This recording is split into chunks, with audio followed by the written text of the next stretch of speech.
ஏசாயா 32 இதோ ஒரு ராஜா நீதியாக அரசாளுவார், பிரபுக்களும் நியாயமாக துரைத்தனம் பண்ணுவார்கள். அவர் காற்றுக்கு ஒதுக்காகவும் பெருவெள்ளத்துக்கு புகலிடமாகவும் வறண்ட நிலத்துக்கு நீர்க்கால்களாகவும் உடாய்த்த பூமிக்கு பெருங்கண்மலையின் நிழலாகவும் இருப்பார். அப்பொழுது காண்கிறவர்களின் கண்கள் மங்கலாயிராது, கேட்கிறவர்களின் செவிகள் கவனித்தே இருக்கும். பதட்டமுள்ளவர்களின் இருதயம் அறிவை உணர்ந்து கொள்ளும். தெட்டு வாயருடைய நாவு தடையின்றி தெளிவாய் பேசும். மூடன் இனி தயாளன் என்று மதிக்கப்படான், லோபி இனி உதாரன் என்று சொல்லப்படுவதுமில்லை. ஏனென்றால் மூடன் மூடத்தனத்தை பேசுகிறான், அவன் இருதயம் அநியாயத்தை நடப்பிக்கும்.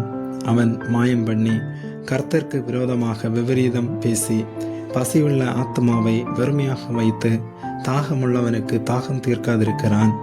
லோபியின் எத்தனங்களும் பொல்லாதவைகள். ஏழைகள் நியாயமாய் பேசும்போது அவன் கள்ள வார்த்தைகளாலேயே எளியவர்களை கெடுக்கும்படி தீவினைகளை யோசிக்கிறான். தயாள குணமுள்ளவன் தயாளமானவைகளை யோசிக்கிறான், தயாளமானவைகளிலே நிலைத்தும் இருக்கிறான். சுகஜீவிகளாகிய ஸ்திரீகளை, எழுந்திருந்து என் வார்த்தைகளை கேளுங்கள். நிர்விசாரமான குமார்த்திகளை, என் வசனத்துக்கு செவி கொடுங்கள்.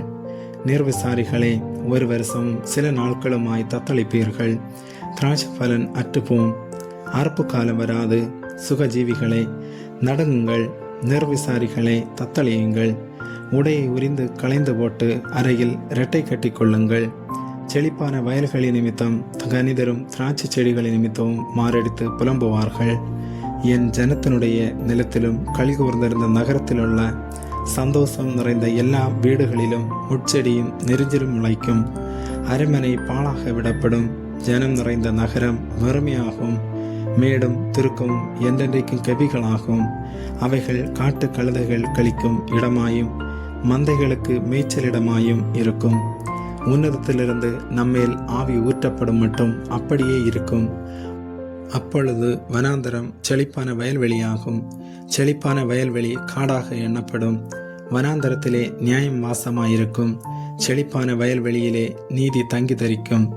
நீதியின் கிரியை சமாதானமும் நீதியின் பலன் என்றுமுள்ள அமெரிக்கையும் சுகமுமாம்.